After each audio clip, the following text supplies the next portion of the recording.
guys. I'm sorry this took so long, but I'm finally here with my review on The Dark Knight Rises. Um, this movie was such a mixed bag for me because initially I wasn't really interested because it just looked too boring. All the trailers looked super boring, and I wasn't interested in seeing it. But my brother, he called me and was like, did you see all the craziness? Hear about the craziness that happened in Colorado? And I was like, you've got to be kidding me. So I almost didn't see the movie at all because I was like, holy shit, people died going to see this movie? That's not even fair.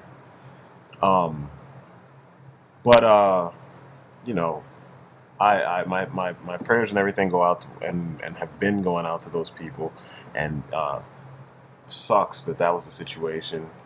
But after some stressful days of my own, I was like, all right, I'll go and I'll see this movie with you.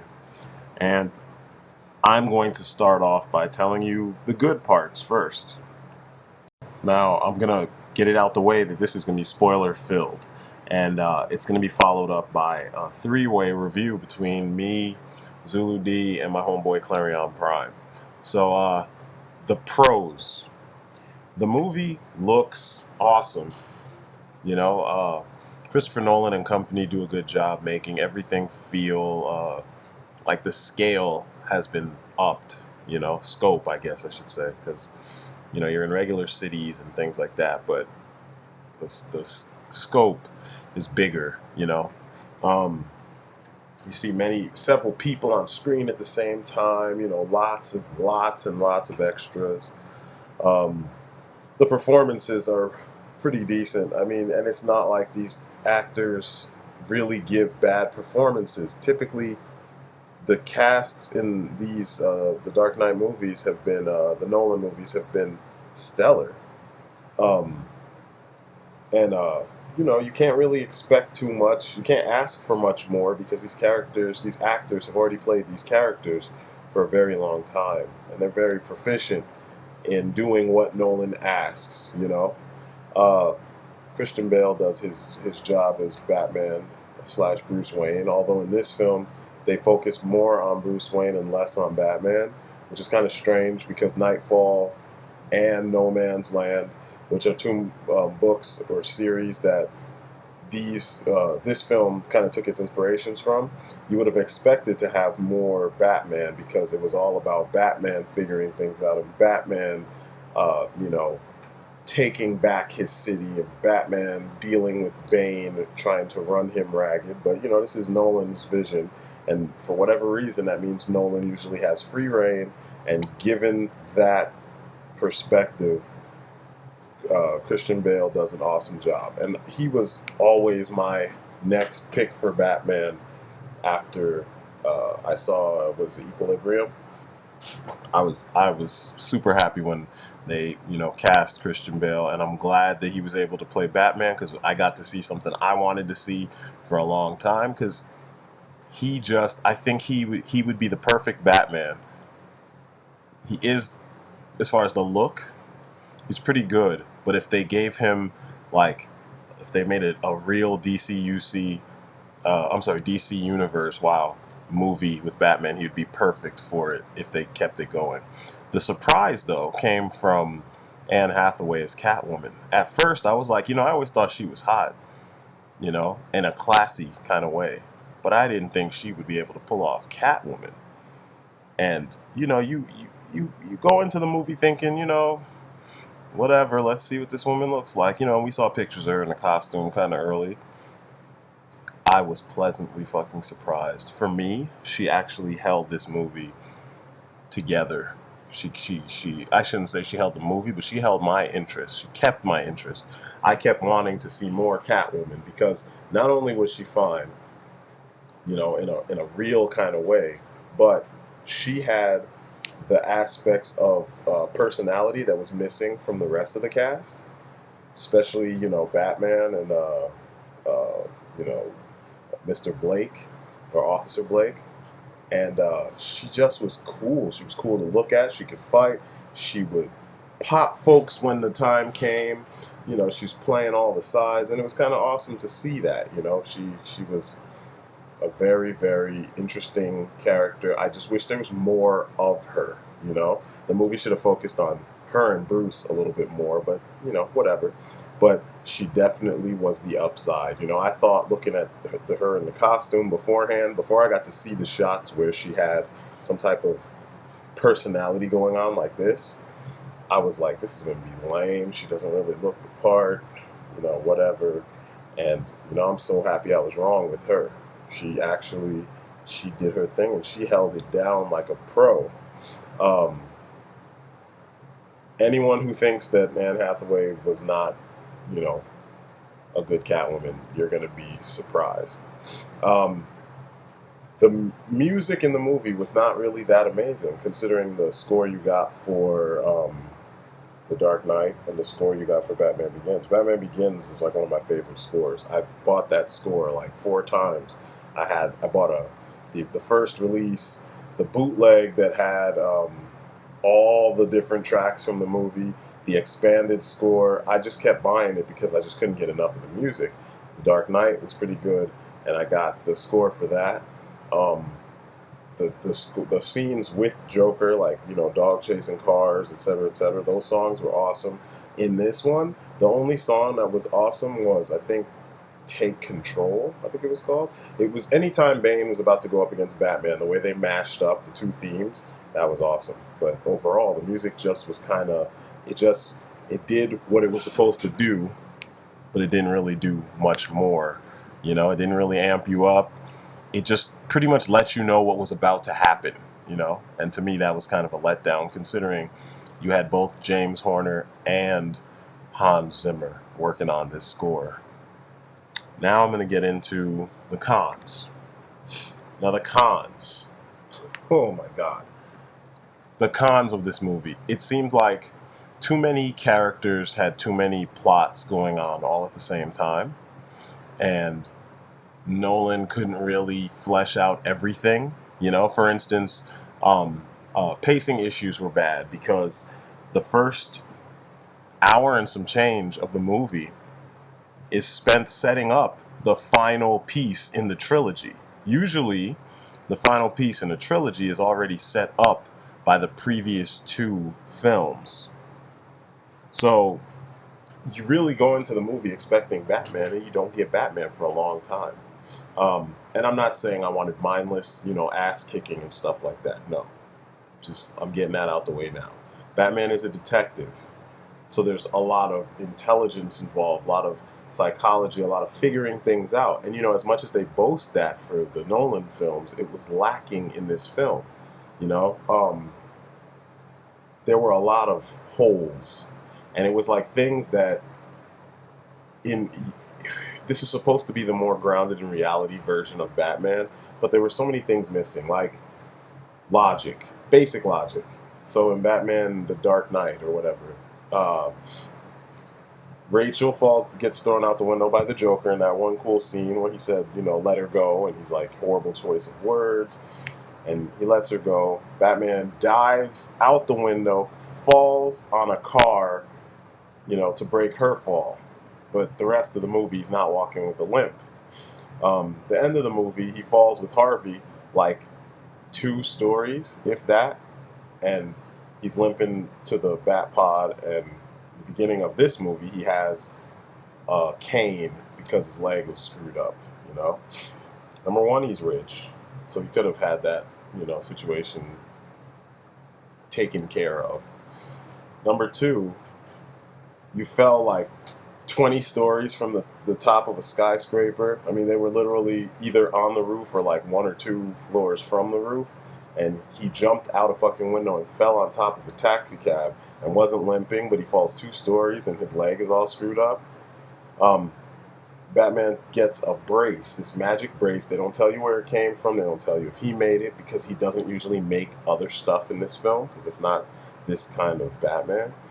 And he puts the brace on his leg, and it pulls everything together, which is cool. I wear a knee brace. You know, you can't do martial arts forever without any type of wear and tear, so it makes sense. But then when he gets beaten by Bane, Bane strips him of everything and puts him in like rags and drops him into the pit.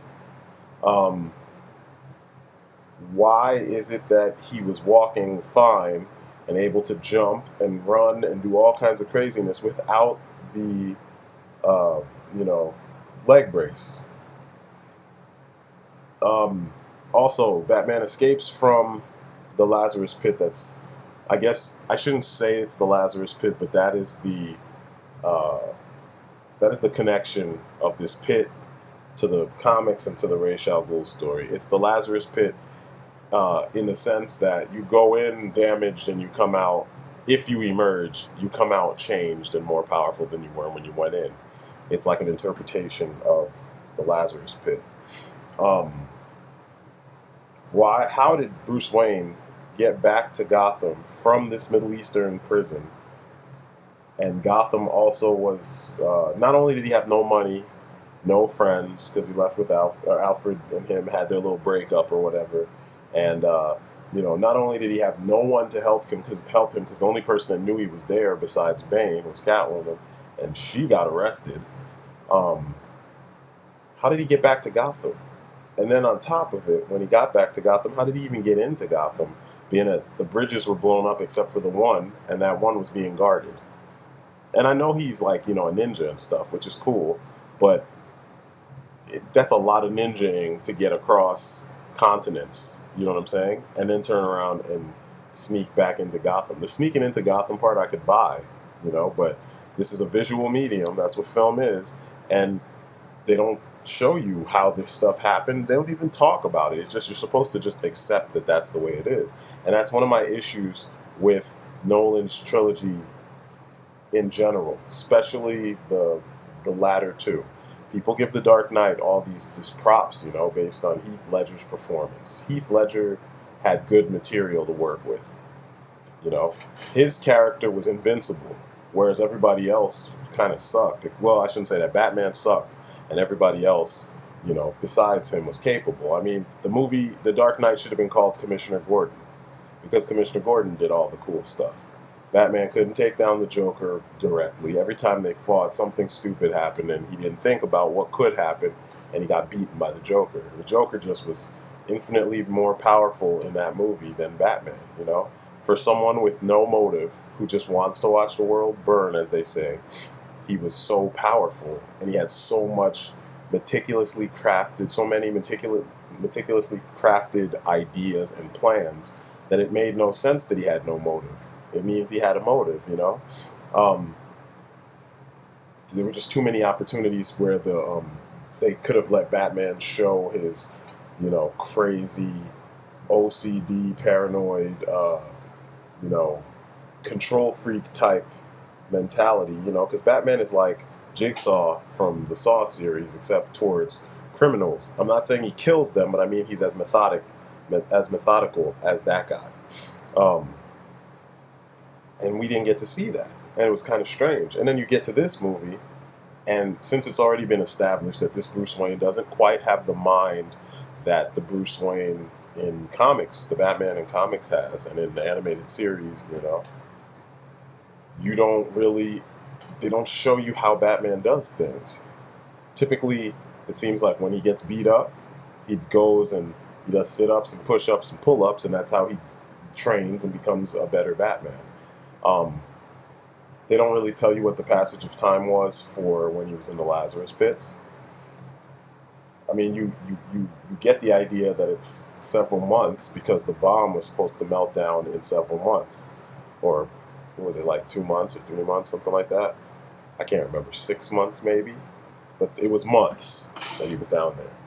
And, when he comes back, it's like a day or so before this thing melts down, and they strategically let the things play out that way, obviously.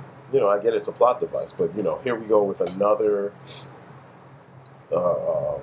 climax that involves, a bomb. Something's going to blow up, just like in Batman Begins. In The Dark Knight, you had the two boats. Which one of the boats is going to blow up? Now you got another bomb. And I kept on getting this sense that Nolan was, he's taken so much of the imagination out of the Bat universe that Batman doesn't really he can't do as amazing things as the comic version, or even close, because the amazing aspects of that world don't exist in Nolan's world.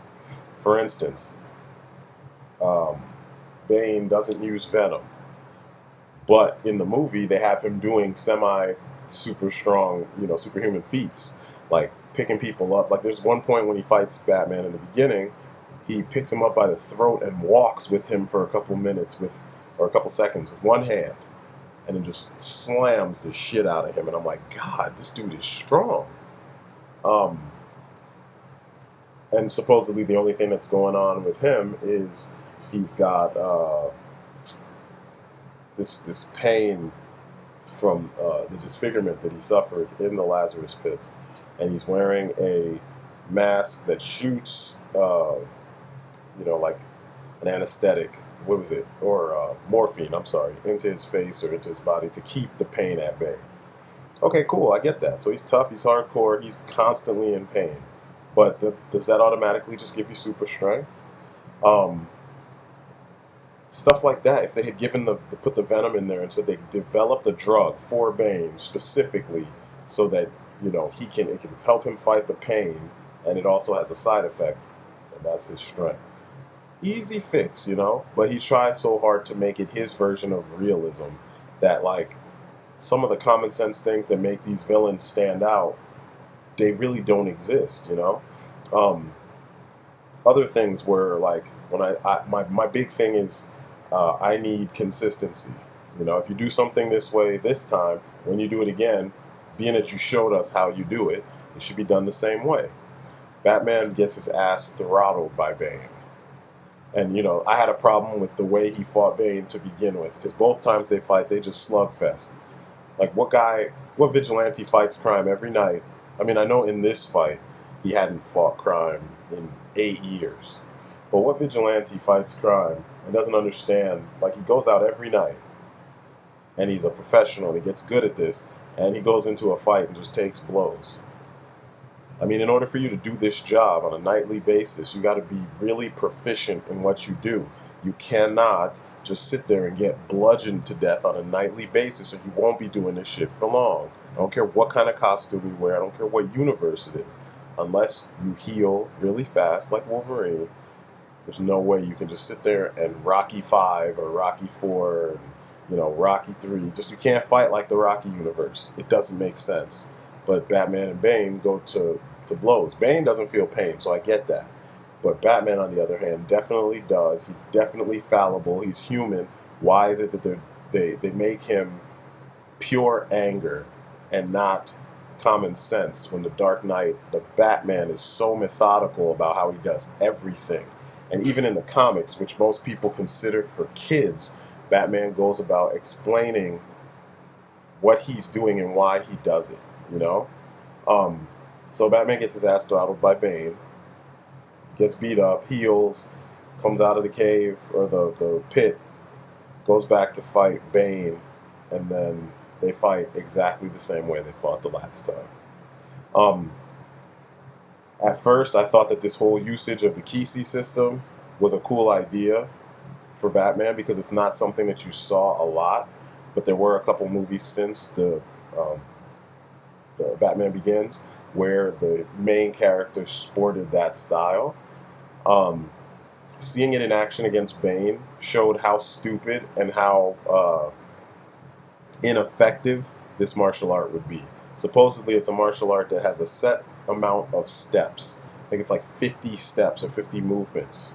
Now, I know forms from Shaolin Kung Fu, different Shaolin, Wushu forms that have more than 50 steps, and it's a form. It's not the whole art.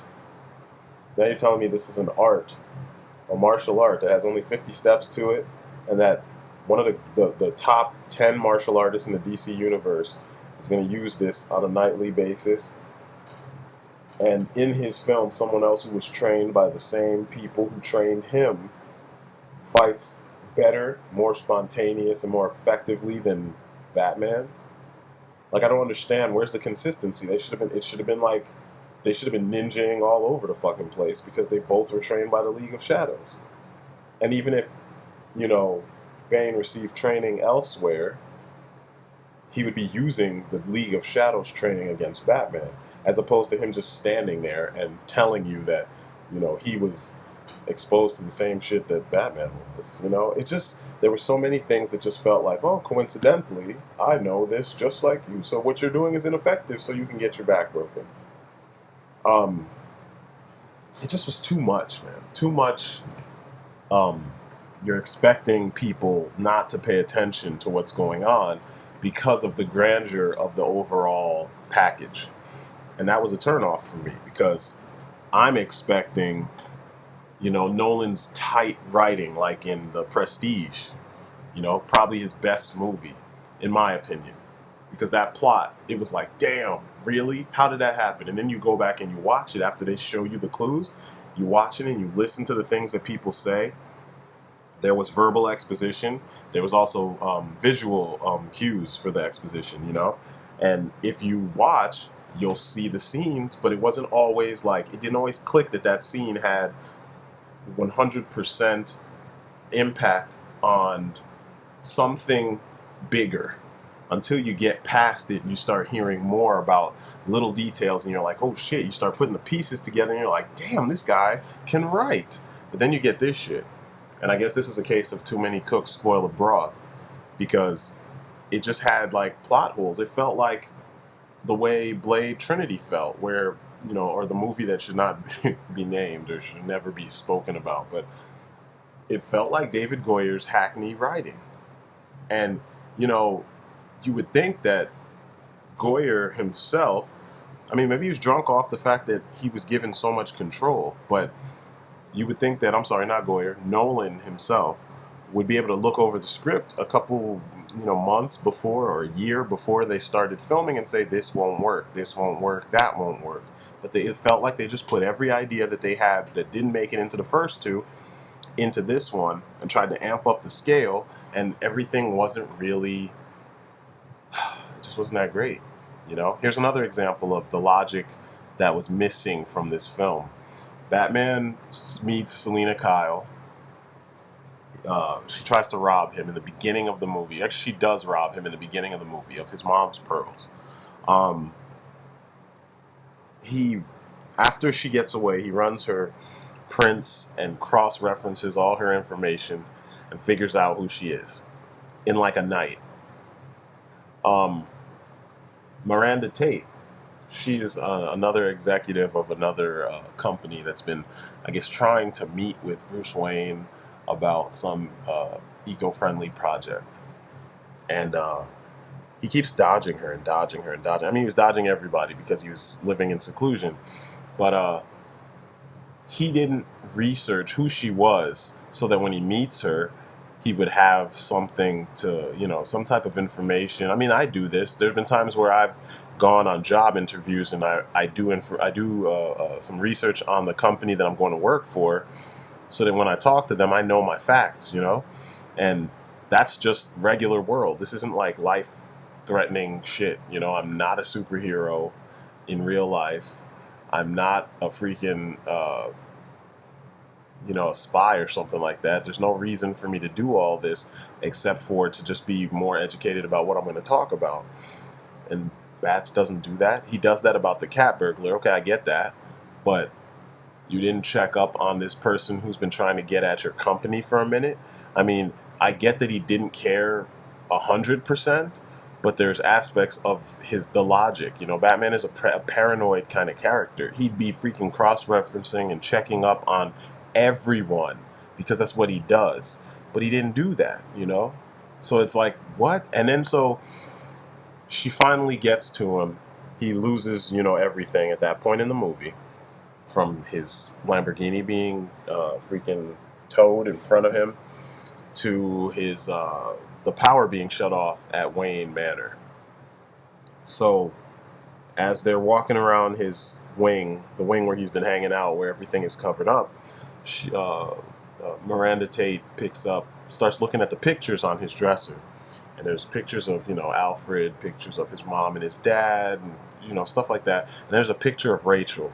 And then she goes, who is this? And then he puts it down, and I know it's a vulnerable moment. And then they start to freaking have sex. They like make out and then they proceed to have sex. And I was like, wait a second. You just, like, they just revealed to us that the reason why we didn't have Batman for 8 years was not because Harvey Dent died and Batman took the rap for it. No. It's because Rachel died and Rachel meant so much to Batman that he couldn't continue. So why the fuck are you humping this broad who saw the picture of your dead possible girlfriend who, as we all know, made her choice to be with Harvey? It was just such a weird kind of, and I mean, and you could say the genius in the situation is the fact that the girl made her choice, but he was hung up on her, and she really didn't care.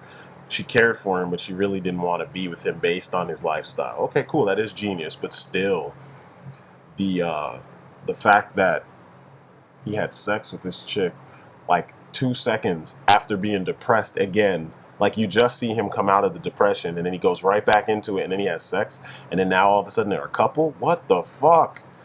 You know, it keeps solidifying how incompetent this Batman is in comparison to the Batman that we've been reading about. Even the Keaton version of Batman, he took care of business. I mean, he killed bad guys, which was kind of like, holy shit, you know, I never really thought about it that way. But even as a kid, I felt that that was the one problem with Batman's story. But I do understand the whole moral high ground that most of the league takes with not killing. So seeing, you know, Batman not kill and all that stuff, it's cool and it makes sense. But still, he was capable. The old Batman, he would, you know, he'd do his research. He'd make antidotes to many of the poisons that Joker would make, or poison ivy or whatever. He would do research and hit it from angles that you're just like, what the fuck? How did you come up with this? You know, and you're in awe of the man's intelligence. Whereas in this series, you really can't, there's not much to be in awe of as far as intelligence goes, because this Bruce Wayne just, wow. So in the end, I was not impressed. Like I said, I was impressed with the scope, the look. I love the costumes. You know, there's aspects of this that in another light, in a movie with a different tone, this stuff could have been amazing. You know, like, I still don't know what a lot of the stuff on the costume that you can see, I don't know what it does, because he never used it. There's stuff on that costume that he could have used during fights that would have easily turned the tide, you know? Blocking a punch from Bane and then you hit that piece on the gauntlet and have the spine shoot off and stab Bane in the face. Yeah, that would have been awesome. It could have made sense. It would have helped you win, but no, they didn't do it. Having the freaking, those pockets near his abdominal section. What's in them, you know? Little things like that, you know. Let me see what else your utility belt does. Nothing. There was no new stuff on the suit. They didn't take advantage of the fact that in the, 4 years, what was that, 2008? It's like 4 years ago that they did the last film. In 4 years, there's a lot of ideas that you could have brought to light, you know. A lot of things you could have done. Shit, Lucius could have given Batman a new suit because he wanted Homeboy to come back. You know, there just was so many missed opportunities and so many little things that I just felt like, you know, you'd kind of dropped the ball. But because there are those fans that are so obsessed, Nolan can't do any wrong. Even, I mean, people threatening Rotten Tomatoes because they gave an objective critique and they said, this is what we saw and this is how we felt about what we saw. All fan feelings aside, etc., etc. Because, you know, after all, this is an alternate universe version of the character. It's an alternate telling. It's a different take. It's not the one that we've all been reading about for 73 years. So, I don't know. Honestly, if you're a fan of Nolan's work, this is probably his lowest point as far as, you know, the complexity and the awesomeness of his script. But there are some good moments. I won't diss the whole film altogether. Like I said, the scope, the set design, etc., is really nice. The effects are decent. Tom Hardy makes a really awesome Bane. The thing I don't like about him as Bane is that he's not really that big, and they did a lot of trick, it's not even trick photography. It's all angles. They constantly shot him from below or from over the shoulder with him standing on something, so he looked like he was tall. But then in the fight scenes, whenever he was face to face with Christian Bale, you could clearly see that Christian Bale towers over him. He's like a good head and shoulders taller, or at least a head taller than him. So it just felt like, and Tom Hardy's really capable. He's a good fighter. I think he's a good physical actor, and it's awesome. And he would have been a match for Batman. But they should have done something. They should have casted someone physical and imposing from the giddy up, not just someone that was built that when you light him the right way and film him from the right direction, he looks like he could have been a bigger person that was, imposing. I liked his voice. It was real different. I like the fact that you don't know where Bane is from, because they just tell you he's a mercenary. They don't tell you how old he was when he got put in that prison. They don't tell you much about him. He's still an enigma. They do tell you what his job was and what he took on, And I think it's kind of funny that, like, in the end, the one character that you hadn't really seen in the previous movies that was part of Bruce's life turned out to be the villain.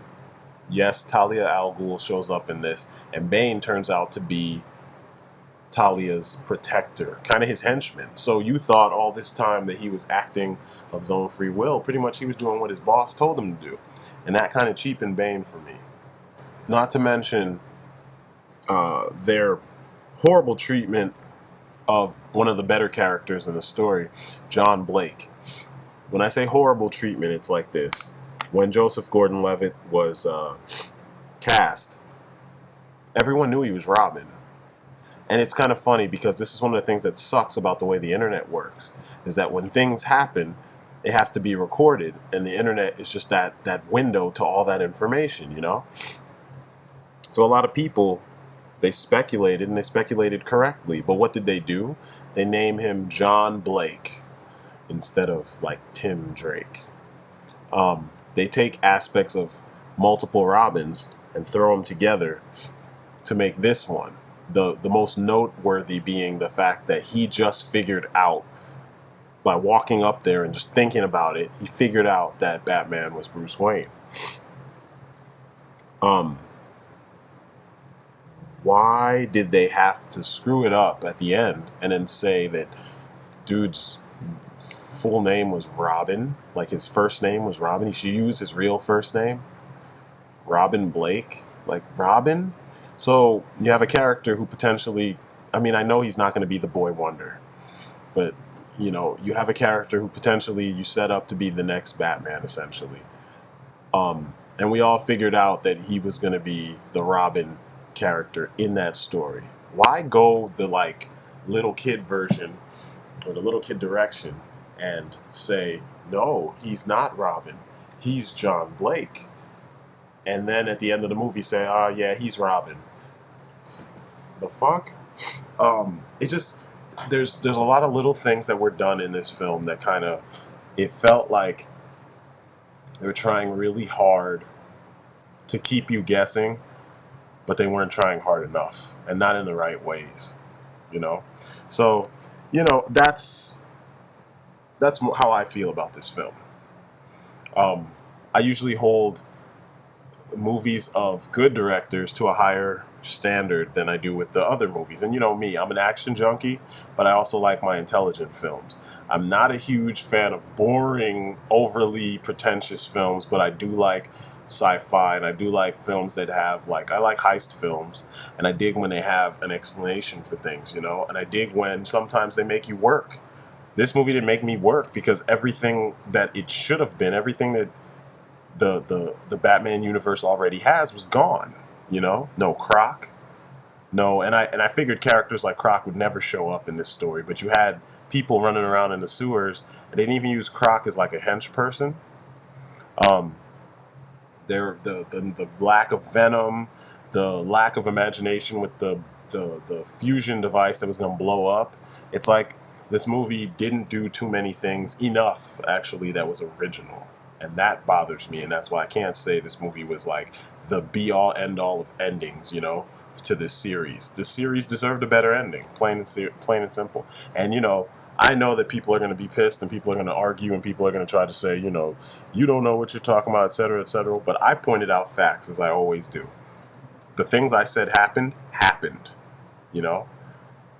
The little details. I know the Batman universe inside and out.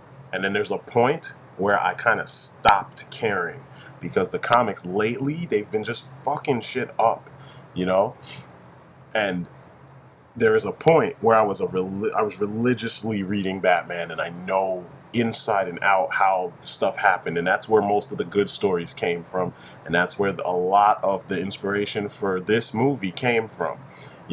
I read Batman from the 80s to early 2000 and something, like religiously, and I still have those books.